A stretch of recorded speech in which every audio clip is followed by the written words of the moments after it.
नमस्कार विद्यार्थी मित्रांनो, मी ज्ञानदीप धोटे आपल्या सर्वांचं स्वागत करतो आमच्या SR जीनियस अकॅडमी मध्ये, जो की एक ऑनलाईन लर्निंग प्लॅटफॉर्म आहे। या प्लॅटफॉर्मवर आपण शिकत आहोत विज्ञान तांत्रिक घटक, जे की जिल्हा परिषद भरती 2023-24 आरोग्य सेवक आणि इतर तत्सम पदासाठी अत्यावश्यक आहे आणि जास्तीत जास्त मार्काचा आहे। त्यामुळे आपण याच्यावर थोडंसं सूक्ष्म चर्चा करणार आहोत। तर आपण या अगोदर माझ्या मते याचे 3 भाग घेतले होते, आज आपण चौथा भाग घेणार आहोत। चला तर मग चौथ्या भागामध्ये काय आहे ते बघूया। बघा, आपण इथपर्यंत आलो होतो माझ्या मते कार्बनिक संयुगाच्या नामकरण पद्धती कशा प्रकारे करायच्या ते। एन ब्युटेन म्हणजे नॉर्मल ब्युटेन म्हणलो होतो, आय ब्युटेन म्हणजे आयसो ब्युटेन असं म्हणलो होतो आपण। बघा तर मग IUPAC नामकरण पद्धती, हो की नाही, इंटरनॅशनल युनियन आज काहीतरी आहे बघा, international union of pure and applied chemistry, pure and applied, international and union pure applied chemistry असा त्याचा लॉंग फॉर्म होतो। म्हणजे नॉमेनक्लेचर म्हणजे नाव, त्याला काय नाव दिलं आपण, लहान लेकराचं बारसं करतो की नाही, नाव देतो की नाही, तसंच या मूलद्रव्यांना नाव दिलेलं आहे। ते कशा प्रकारे IUPAC आंतरराष्ट्रीय पद्धत, हो की नाही, इंटरनॅशनल युनियन आंतरराष्ट्रीय पद्धतीमध्ये नाव दिलेलं आहे। चला तर मग IUPAC या संस्थेने संयुगाच्या रचनेवर आधारित नामकरण पद्धत मांडली व तीच पद्धत जगभर मान्यता पावली, हो की नाही। आणि मग या पद्धतीमध्ये सर्व प्रकारच्या कार्बनिक संयुगाला विशिष्ट नाव देण्याची तरतूद आहे। आपण येथे एकच क्रियात्मक गट असलेल्या सरळ शृंखला संयुगांना IUPAC नाव कसे देतात ते पाहू आणि सामान्य नावे सुद्धा पाहू। आता कोणत्याही कार्बनिक संयुगाच्या IUPAC नावाचे 3 घटक असतात। 3 घटक कोणते? जनक, जनकत्व म्हणजे पॅरेंटल, आपल्या वडिलांकडून आलेलं, त्याला प्रत्यय काही लागलेला आहे का किंवा उपसर्ग काही लागलेला आहे का, या 3 प्रकारामधून नाव दिलं जातं, हो की नाही। आता मिथेन हा अल्केनचा जनक आहे, अल्केन हा जनक आहे, मिथेन अल्केन ग्रुप आहे आणि बाकी methane, ethane, propane, butane, pentane हे काय झाले, त्याचे अपत्य झाले। म्हणजे जनकावरून किंवा प्रत्यय किंवा उपसर्गावरून देखील नाव देण्यात आलंय। बघा आता उपसर्ग, जनक आणि प्रत्यय, संयुगाला IUPAC नाव देताना त्या संयुगाच्या जनक अल्केनचे नाव आधारभूत धरतात। आपण म्हणलो ना तुम्हाला, काय म्हणलो, अल्केन, अल्केन मध्ये काय येतं, मिथेन, इथेन, प्रोपेन, ब्युटेन, हो की नाही, आधारभूत धरतात। जनक अल्केनच्या नावाला योग्य ते प्रत्यय व उपसर्ग जोडून संयुगाचे नाव तयार करतात, हो ना। मग आता काय होतं, सरळ शृंखला संयुगाच्या IUPAC नामकरणातील पायऱ्या ह्या पुढील प्रमाणे आहेत। कशा प्रकारे दिल्या जातात, मग सरळ शृंखला संयुगाचे रचनासूत्र लिहून त्यातील कार्बन अणूची संख्या मोजतात। काय मोजतात? कार्बन अणूची संख्या। या संख्ये इतके कार्बन अणू असलेला अल्केन हा प्रस्तुत संयुगाचा जनक अल्केन होय, हो की नाही, तोच काय असतो, त्याचा जनक अल्केन असतो। आता जनक अल्केनचे नाव इंग्रजीत लिहा। प्रस्तुत संयुगाच्या कार्बन शृंखलेमध्ये दुहेरी बंध असेल तर जनक नावाचा शेवट ANE ने झाला पाहिजे। दुहेरी बंध असेल तर त्या जनक नावाचा शेवट ANE ने झाला पाहिजे। आणि जर प्रस्तुत संयुगाच्या कार्बन शृंखलेत तिहेरी बंध असेल तर त्या नावाचा शेवट ANE किंवा YNE ने झाला पाहिजे। तिहेरी बंध असेल, लिहून दाखवू नये,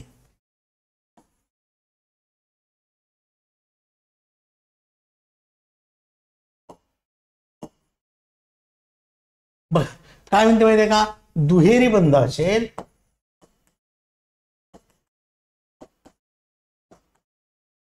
असेल तर शेवट कशाने झाला पाहिजे,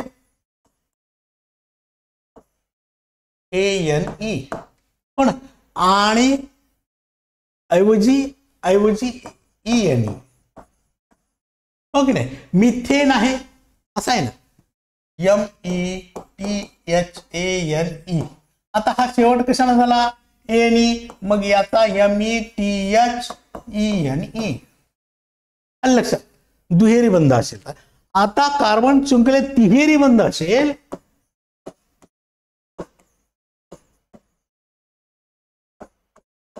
बंध असेल तर जनक नावाचा शेवट ANE ऐवजी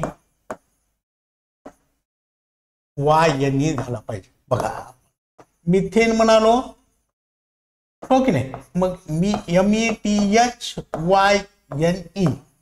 मिथेन हो की नाही, असं देखील आपल्याला लिहिता येईल. पाहूया आपण आता. बघा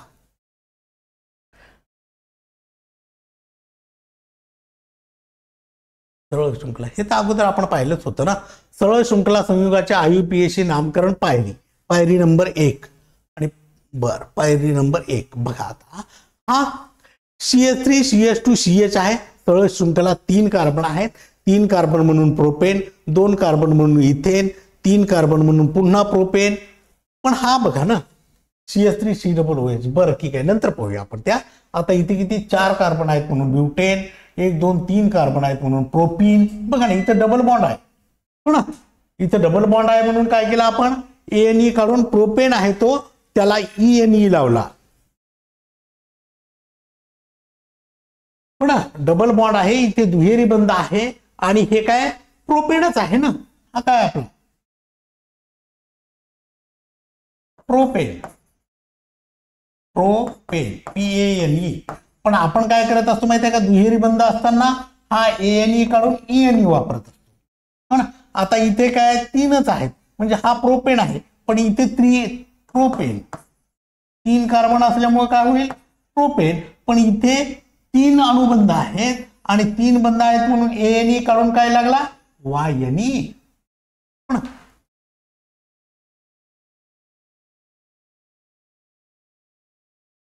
बघा आता पायरी क्रमांक 2 म्हणजे काय होतो, रचना सूत्रामध्ये एखादा क्रियात्मक गट आल्यास जनक नावातील शेवटचे E अक्षर काढून त्या जागी क्रियात्मक गटाचे संक्षिप्त नाव म्हणून जोडा. अपवाद हॅलोजन गटातील मूलद्रव्य नाही.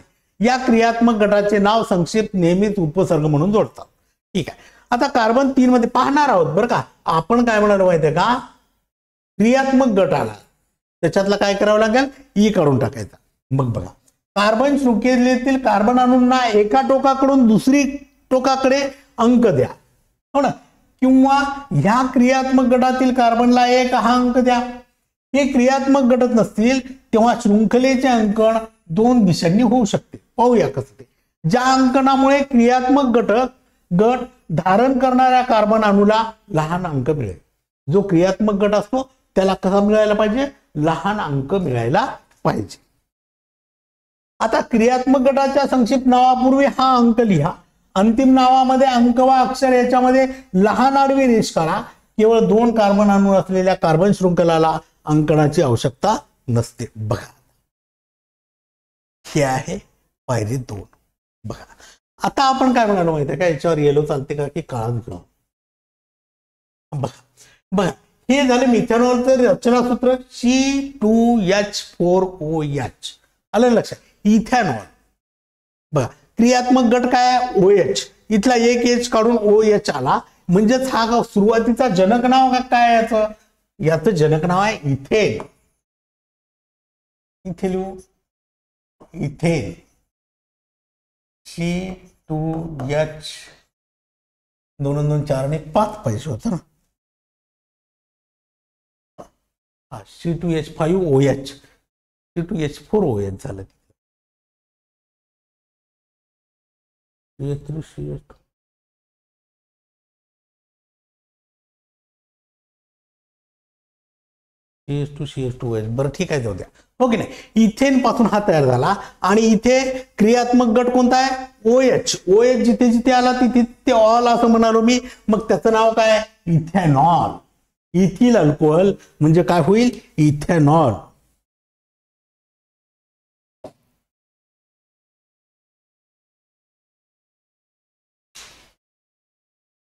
इथिल अल्कोहोल म्हणजे काय इथेनॉल असं देखील म्हणतात. मग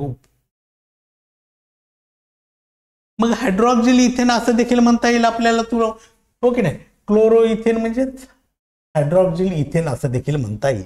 आता बघा इथे कोणता क्रियात्मक गट आहे क्लोरीन. जनक नाव याचं काय कार्बन 2 आहेत त्याच्यामुळे इथेन. आता इथे काय होईल मग इथेनॉल नाही इथिल क्लोराईड. इथिल क्लोराईड, याचं काय नाव होईल? ETHYL, ethyl chloride.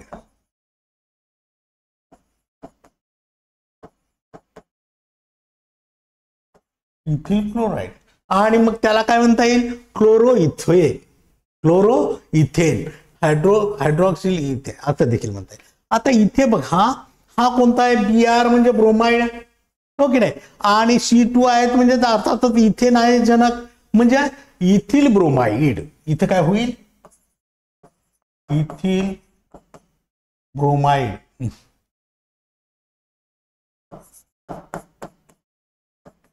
Bromide, ethyl, ETHYL, ethyl bromide. मग याला काय म्हणता येईल? ब्रोमो इथेन, हो की नाही? याला काय म्हणता येईल आपल्याला? Bromo ethane. त्याच्यानंतर काय होईल माहिती आहे का? CHO हा क्रियात्मक गट आला. मग काय होईल इथे? प्रोपेन. हा कारण काय प्रोपेन का? तर इथे 3 कार्बन आले, हो की नाही? 3 कार्बन आलेत आणि म्हणून इथे प्रोपेन झाला. प्रोपॅनॉल म्हणजे इथे प्रोपॅनॉल देखील होईल, काही हरकत नाही. मग इथे काय आहे? CH3 कार्बन काय एकच आहे म्हणजे इथेन. ओके, कार्बन एकच, इथेन कसं काय ग्रुप आला? इथे ethanoic acid, ऑइक acid, ethanoic acid असं म्हणतात. इथेनॉइक ऍसिड किंवा आता इथे CH3 ला काय कुठला क्रियात्मक गट आहे? NH2. NH2 म्हणजे काय म्हणतो आपण? अमाइन. मिथेन, कार्बन एकच असल्यामुळे मिथेन. मग मिथेनामाइन, मिथेनामाइन असं देखील म्हणतात. त्याला काय म्हणतात? मिथेनामाइन.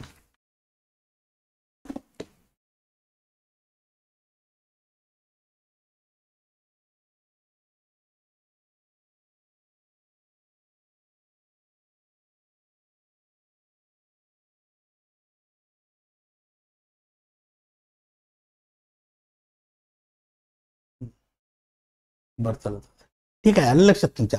आता इथे बघा शेवटी काय माहिती आहे का? ओन, ONE, प्रोपेन, प्रोपॅनॉन, NONE शेवटी लागलं, हो ना? अशा प्रकारे हे क्रियात्मक गट आहे. आता बघा रचनासूत्र, कार्बन शृंखलेची 2 अंकणे, ग्राह्य अंकणे आणि संयुगाचे IUPAC नाव इथे बघा. आता बघा इथे काय आहे माहिती आहे का? कार्बन किती आहेत? 1 2 3 म्हणजे प्रोपेन, इथेन, मिथेन, प्रोपेन, हो ना? कार्बन किती आहेत म्हणालो आता आपण? 3 म्हणजे प्रोपेन, हो ना?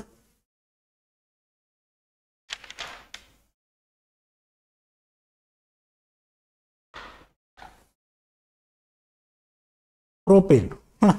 आता बघा आपल्याला काय करायचं माहितीये का? आपण काय म्हणालो माहितीये का? 1 2 3 अंक उजवीकडून किंवा डावीकडून द्या, हो ना? इथे बघा, इथे डावीकडून दिले, इथे उजवीकडून दिले आणि मधल्या कार्बनला हा हायड्रॉक्सिल ग्रुप अटॅच आहे, हो ना? OH हा क्रियात्मक घटक अटॅच आहे. म्हणजे कुठल्या कार्बनला? 2 नंबरच्या कार्बनला. मग दोन्ही अंकणे समान आहेत, हे आणि हे, हो की नाही? मग इथं काय होईल माहितीये का? प्रोपेनला प्रोपेन, कारण कार्बन 3 आहेत. आता 2 ला 2, कारण कार्बनच्या दुसऱ्या अणूला हायड्रॉक्सिल आयन अटॅच आहे. म्हणजे propane two all, propane two all असं देखील म्हणतात, किंवा 2 प्रोपॅनॉल असं देखील आपल्याला म्हणता येईल. 2 प्रोपॅनॉल, हो ना? म्हणजे हा जो ऑल म्हणजे OH आहे तो कुठल्या कार्बनला अटॅच आहे? 2 नंबरच्या कार्बनला अटॅच आहे असं ओळखायला येतं आपलं. हे त्याचं काय झालं? IUPAC नेम झालं, हो ना? Propyl hydroxide. आता बघा इथे कार्बन किती आहेत मोजूया आपण. 1 2 3 4 5 कार्बन. 5 कार्बन म्हणजे पेंटेन. 5 कार्बन म्हणजे काय? पेंटेन. आलं लक्षात तुमच्या. आता बघा आपल्याला काय करायचंय माहितीये का? अशा प्रकारे ज्या ठिकाणी हा क्रियात्मक गट जॉईंट झाला, आलं लक्षात, त्याला आपण लहानात लहान अंक आला पाहिजे अशा प्रकारे 1 2 लिहायचे. बघा इकडून जर लिहिला तर मी हा क्लोरीन, जो क्लोरीनचा कार्बन आहे तो 4 नंबरचा आहे, आणि उजवीकडून सुरुवात केला तुम्ही क्लोरीन ज्या कार्बनला अटॅच आहे तो 2 नंबरचा आहे, म्हणजे याच्यावरनं आपल्याला नाव ठेवता येईल हा. हो की नाही? म्हणजे क्लोरीन कुठे आहे? 2 नंबरच्या कार्बनला म्हणजे 2, आणि क्लोरोपेंटेन 2 क्लोरोपेंटेन असं त्याचं IUPAC नाव आहे. हो ना?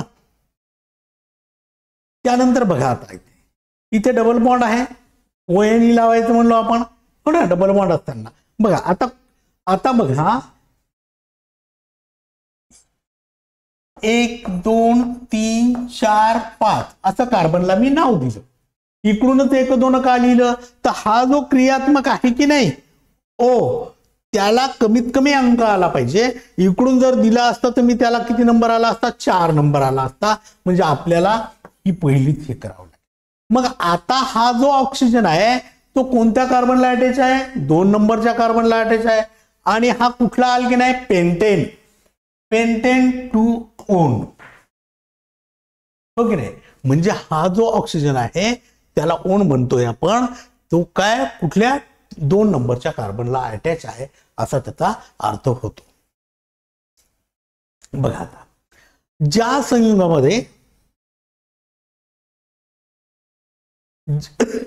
संयुगामध्ये शाखीय शृंखला, कार्बन वलये, विषमाणूंयुक्त वलये असे अधिकाधिक जटिल संरचना घटक असतात, त्यांची IUPAC नाव लिहिण्यासाठी देखील काही पायऱ्या आवश्यक आहे. हेही लक्षात असतं. प्रयोगशाळेत नेहमी वापरत असणाऱ्या सामान्य नावे अधिक प्रचलित आहेत. बघा आता काय याचं देखील आपल्याला काय करावं लागेल? ब्लॅटर पेन घ्यावं लागेल. काही कार्बनी संयुगाची सामान्य नावे, रचनासूत्रे आणि IUPAC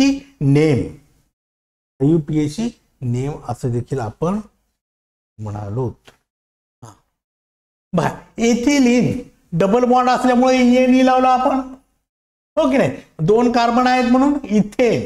याचा जनक काय? इथेन असं म्हणता येईल. हो की नाही? जनक नाव जर सांगा म्हटलं तर. आता IUPAC नेम याचं काय असेल माहित आहे का? एथिल.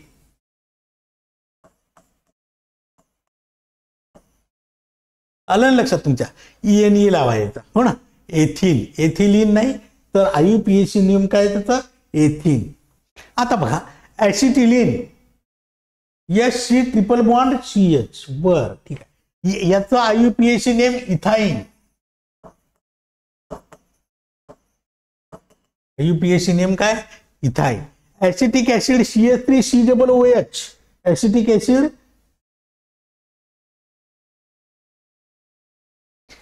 CH3COOH यालाच आपण इथेनॉइक ऍसिड म्हणतो.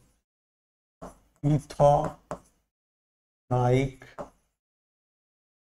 ऍसिड. ऍसिटिक ऍसिडला काय म्हणतो आपण? Ethanoic acid. काय म्हणायचं? Ethanoic acid. Ethanoic acid. बर. आता मिथिल अल्कोहोल मिथेनॉल म्हणतो आपण त्याला. याला काय म्हणायचंय? मिथेनॉल.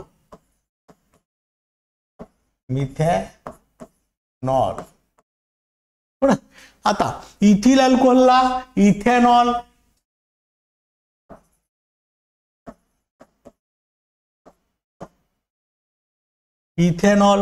त्याच्यानंतर ऍसिटाल्डेहाइड CH3CHO याला काय म्हणतात? इथेनॉलच. याला देखील काय म्हणायचं? इथेनॉल. ऍसिटाल्डेहाइडला इथेनॉलच.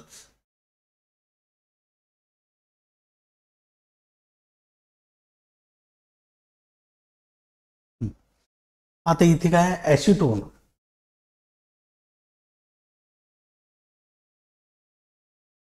ऍसिटोन म्हणजे कार्बन 3 आहे. प्रोपेन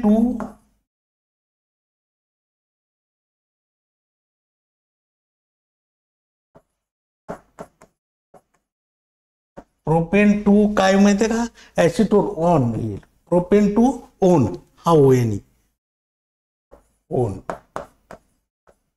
प्रोपेन आणि हा 2 ON. लक्षात तुमच्या? ऍसिटोनला काय IUPAC नेम आहे? Propane 2 ON. इथे काय आहे? आता इथिल मिथिल कीटोन 1 2 3 4 4 म्हणजे ब्युटा, 4 कार्बन म्हणजे काय, ब्युटेन. मग butane two one, butane two one, 4 carbon म्हणजे ब्युटेन असतं. हा, 4 कार्बन म्हणजे काय असतं, ब्युटेन असतं. Ethyl amine CH3 CH2 NH2, ethyl ethanamine, ethanamine. आणि नंतर काय, एन प्रोपिल क्लोराईड, म्हणजे प्रोपेन आहे कारण कार्बन किती आहेत, 3 आहेत. मग हा क्लोरीन जो क्रियात्मक गट आहे तो कुठं जॉईंट आहे, 1 नंबरला 1 क्लोरोप्रोपेन असं म्हणता येईल आपल्याला. 1 क्लोरोप्रोपेन, 1 क्लोरोप्रोपेन, हे झाली त्यांची IUPAC नाव. आलं लक्षात तुमच्या. त्यानंतर बघा, ज्वलन म्हणजे थोडक्यात जळणे बरं का. ज्वलन म्हणजे काय, थोडक्यात जळणे. बघा, कार्बनिक संयुगाचे गुणधर्म पाहताना प्रथम ज्वलन हा गुणधर्म समजावून घेऊया. आपण पाहिले विविध अपरूप स्वरूपातील कार्बन ऑक्सिजनच्या उपस्थितीत पेटवला असता त्याचे ज्वलन होऊन उष्णता व प्रकाश बाहेर फेकल्या जातो, हो की नाही. आणि कार्बन डायऑक्साइड वायू तयार होतो. हायड्रोकार्बन तसेच कार्बनच्या बहुतेक सर्व संयुगाचे ऑक्सिजनच्या उपस्थितीत ज्वलन होते तेव्हा उष्णता व प्रकाश बाहेर फेकला जातो आणि मग कार्बन डायऑक्साइड व पाणी हे सामायिक उत्पादिते तयार होतात. पण काही ज्वलन अभिक्रिया पहा. आता कार्बन प्लस ऑक्सिजन या दोघांचा संयोग झाल्यावर काय तयार झालं, कार्बन डायऑक्साइड, आणि त्याच्यापासून काय मिळालं आपल्याला, उष्णता व प्रकाश बाहेर फेकला गेला. उष्णता आणि प्रकाश बाहेर. आपण साधं कोळसा जर जाळला तर त्याचं काय होतं माहितीये का, कार्बन डायऑक्साइड तर तयार होतोच धूरच्या माध्यमातून आणि उष्णता आणि प्रकाश बाहेर फेकला जातो, त्याच्यामुळे प्रकाशही पडतो आणि उष्णताही पडतो. आता मिथेन मध्ये काय केलं आपण, ऑक्सिजन गॅस काय तयार झाला, CO2 हा C याच्यासोबत आला आणि ट्वाइस H2O, उष्णता व प्रकाश मिथेन. आता इथेनॉल मध्ये आपण इथिल अल्कोहोल मध्ये 3O2 आणि CO2 केल्यावर काय होईल माहिती आहे का, 3H2O आणि प्लस उष्णता व प्रकाश. बघा याची काही गरज नाही. मग इथेनॉल हे संतृप्त कार्बनिक संयुग आहे.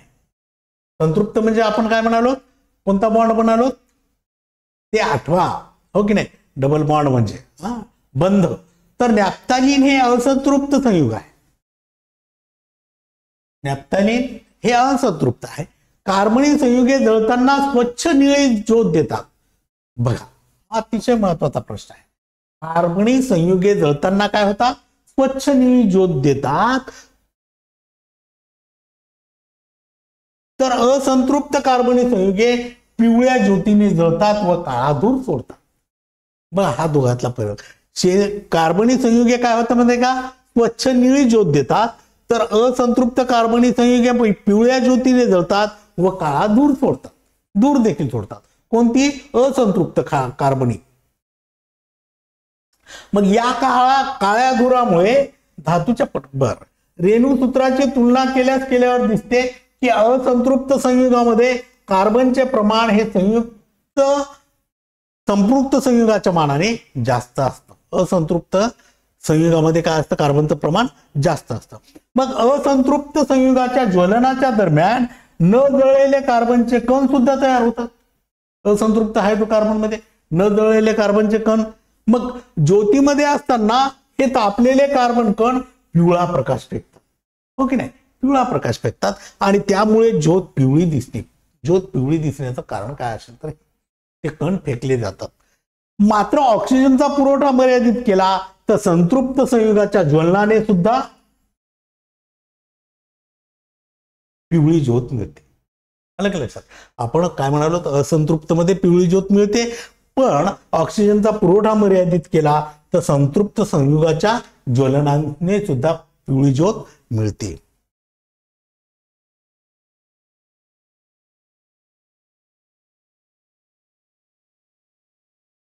बघा आता ऑक्सिडीकरण म्हणजे ऑक्सिडेशन. कार्बनी संयुगे हवेत पेटवली असतात, प्रज्वलित असतात, हवेतील ऑक्सिजन बरोबर संयोग पाहून जळू लागतात हे आपण पाहिले. मग या ज्वलन क्रियेमध्ये कार्बनी संयुगाच्या रेणूमधील रासायनिक बंध तुटून कार्बन डायऑक्साइड व पाणी हे उत्पादित तयार होतात. म्हणजे ज्वलनामध्ये कार्बनी संयुगाचे पूर्णपणे ऑक्सिडेशन होते. ज्वलनात काय होतं? कार्बनी संयुगाचं पूर्णपणे ऑक्सिडीकरण होतं. मग ऑक्सिजनचा स्रोत म्हणून काही रासायनिक पदार्थाचा सुद्धा उपयोग करता येतो की जे पदार्थ दुसऱ्या पदार्थांना ऑक्सिजन देऊ शकतात. जे पदार्थ दुसऱ्या पदार्थांना ऑक्सिजन देऊ शकतात त्यांना ऑक्सिडीकारक किंवा ऑक्सिडक म्हणतात. जे पदार्थ दुसऱ्या पदार्थांना ऑक्सिजन देऊ शकतात. मग पहा ही काय म्हणते, पोटॅशियम परमॅंगनेट, पोटॅशियम डायक्रोमेट ही नेहमीच्या वापरातील काही ऑक्सिडीकारक संयुगे आहे. पोटॅशियम परमॅंगनेट आणि पोटॅशियम डायक्रोमेट ही ऑक्सिडीकारक आहे. आता ऑक्सिडकाचा परिणाम कार्बनी संयुगामधील विशिष्ट क्रियात्मक गटावर होतो. कोणावर होतो? विशिष्ट क्रियात्मक गटावर. पहा बघा इथे इथिल अल्कोहोल इथेनॉल आहे, ऑक्सिजनच्या संपर्कात ठेवला आणि in the presence of KMnO4, okay नाही, KMnO4च्या संपर्कात, हो ना, सानिध्यात. मग काय तयार झालं आपल्याला? Ethanoic acid. कसं ते बघा, इथेनॉल मध्ये पोटॅशियम परमॅंगनेट थेंब्याने मिळवणे सुरू केलं. हा पोटॅशियम परमॅंगनेट ऑक्सिडीकरणाच्या अभिक्रियेत वापरले गेल्याने पोटॅशियम परमॅंगनेटचा गुलाबी रंग नाहीसा झाला, याचा गुलाबी रंग नाहीसा झाला, हो की नाही. मग मिळवणीच्या एका टप्प्यावर परीक्षांवेळी सर्व इथेनॉलचे ऑक्सिडन पूर्ण होते. ऑक्सिडीकरण काय होतं? पूर्ण होतं. आणि त्यानंतर पोटॅशियम परमॅंगनेटची मिळवणी चालू ठेवल्यात, त्याचा वापर न झाल्यामुळे ते अतिरिक्त होते आणि या अतिरिक्त पोटॅशियम परमॅंगनेटचा गुलाबी रंग नाहीसा न होता कायमच राहतो. कसा राहतो? कायम राहतो. ही बघा, हे अशा प्रकारचे ऍसिड आहेत आणि त्याच्यावर दुहेरी बंधाची संख्या लिहायची आपल्याला आणि त्याच्यानंतर आयोडीनचा रंग नाहीसा होईल की नाही, आपण लिटमस पेपर म्हणतो की नाही, तशाच प्रकारे आपल्याला हे पाहायचं आहे उद्याच्या तासिकेमध्ये. धन्यवाद. मला वाटतं की हे आज जे काही आपण शिकलो, जो टॉपिक घेतला ते तुम्हाला समजलं असेल अशी अपेक्षा ठेवतो. त्याच्यासाठी IUPAC नेम अतिशय गरजेचं आहे. YNE कुठे लावायचं, ENE कुठे लावायचं, ANE काढून, हो की नाही, जनक मूलद्रव्य, हो ना, आणि त्याच्यानंतर प्रत्यय किंवा उपसर्ग ह्या देखील महत्त्वाच्या गोष्टी आहेत IUPAC नेम लिहिताना. धन्यवाद. भेटूया उद्याच्या तासिकेत या समोरचा भाग घेऊन. Till then good bye.